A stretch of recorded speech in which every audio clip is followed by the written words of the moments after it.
Hello students, let's read the question. So the question is the tissue which participate in secondary growth is, पूछा गया इनमें से कौन सा टिश्यू है जो कि पार्टिसिपेट करता है सेकेंडरी ग्रोथ में। तो अगर हम देखें सेकेंडरी ग्रोथ जो है ये कब होता है, लेटर इन लाइफ में होता है। ये कब होता है, लेटर इन लाइफ में होता है। और ये किस में देखने को मिल रहा है, जैसे डाइकोट स्टेम हुआ, डाइकोट रूट हुआ, उन सब में देखने को मिल रहा है। और ये जो होता है सेकेंडरी ग्रोथ, इसमें अगर हम देखें किसकी एक्टिविटी की वजह से होता है, सेकेंडरी मेरिस्टम। सेकेंडरी मेरिस्टम जो है इसकी एक्टिविटी से होता है। और इसी को हम क्या बोलते हैं, सेकेंडरी मेरिस्टम जो है इसी को हम क्या बोलते हैं, लेटरल मेरिस्टम। लेटरल मेरिस्टम बोलते हैं, लेटरल मेरिस्टम बोलते हैं। तो अगर देखा जाए जैसे एग्जांपल डाइकोट स्टेम की अगर हम बात करें तो यहाँ पे अगर हम देखें तो ये लेटर इन लाइफ में अगर हम देखें ऐसे जो एक कैम्बियम, ये वाला कौन सा है, कॉर्क कैम्बियम अपीयर हो रहा है। ये क्या है, कॉर्क कैम्बियम है जो कि बाहर की तरफ कॉर्क फॉर्म करेगा।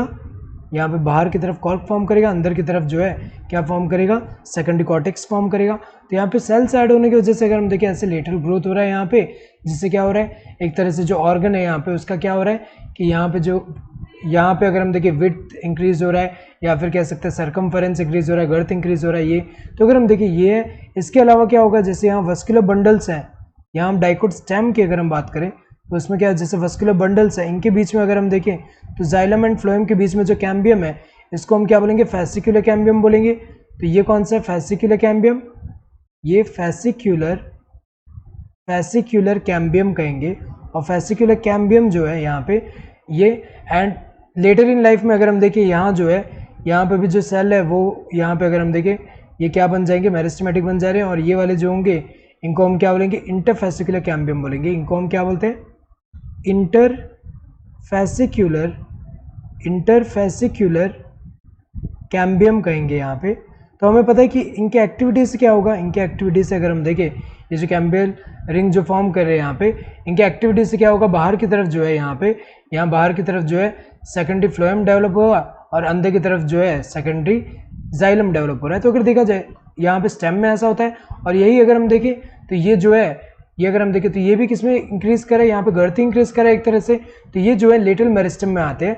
और अगर हम रूट की बात करें, डाइकोट रूट, तो वहाँ पे क्या होता है, इसकी जगह, इन दोनों की जगह एक ही, अगर हम देखें यहाँ पे दो डिफरेंट टर्म हम यूज़ करें, वहाँ पे अगर हम देखें सीधे वस्कुलर कैम्बियम जो होता है, वस्कुलर कैम्बियम होता है और कॉर्क कैम्बियम होता है। तो अगर हम देखें यहाँ पे ये जो है ये लेटरल मेरिस्टम के एग्जाम्पल, और किस में हेल्प कर रहे हैं, ये सेकेंडरी ग्रोथ में इन्वॉल्व है। सो एपिकल मेरिस्टम, ये तो गलत है क्योंकि एपिकल मेरिस्टम जो है ये किसका टाइप है, ये प्राइमरी मेरिस्टम का टाइप है। ये क्या है, एक तरह का प्राइमरी मेरिस्टम है, एक तरह का प्राइमरी मेरिस्टम है, एक तरह का प्राइमरी मेरिस्टम है। जो कि अगर हम देखें यहाँ प्राइमरी मेरिस्टम जो है, ये एपिकल मेरिस्टम अगर हम देखें ये क्या है, अर्ली इन लाइफ में प्राइमरी ग्रोथ में इन्वॉल्व है। और एपिकल मेरिस्टम का एग्जांपल अगर हम देखें, shoot apical meristem, root apical meristem. Lateral meristem correct answer होगा क्योंकि ये पार्टिसिपेट करता है सेकेंडरी ग्रोथ में। प्राइमरी मेरिस्टम तो नहीं, वो हमें पता है अर्ली इन लाइफ में। इंटरकैलरी मेरिस्टम जो एक तरह का प्राइमरी मेरिस्टम है, ये भी गलत होगा। तो अगर हम देखें इंटरकैलरी मेरिस्टम जो होता है, जैसे मोनोकॉट्स में अगर हम देखें तो जो इंटरनोड पे बेस में ये प्रेजेंट है और ये जो है प्लांट ऑर्गन का लेंथ इंक्रीज करने में हेल्प कर रहा है। तो अगर हम देखें ये तीनों जो है, ये प्राइमरी मेरिस्टम दिया हुआ है, तो ये क्या अर्ली इन लाइफ में, ये सेकेंडरी ग्रोथ में इन्वॉल्व नहीं है। कौन है सेकेंडरी ग्रोथ में पार्टिसिपेट, जो लेटरल मेरिस्टम होता है। So correct answer would be the second one. Hope you understood the question. Thank you and all the best.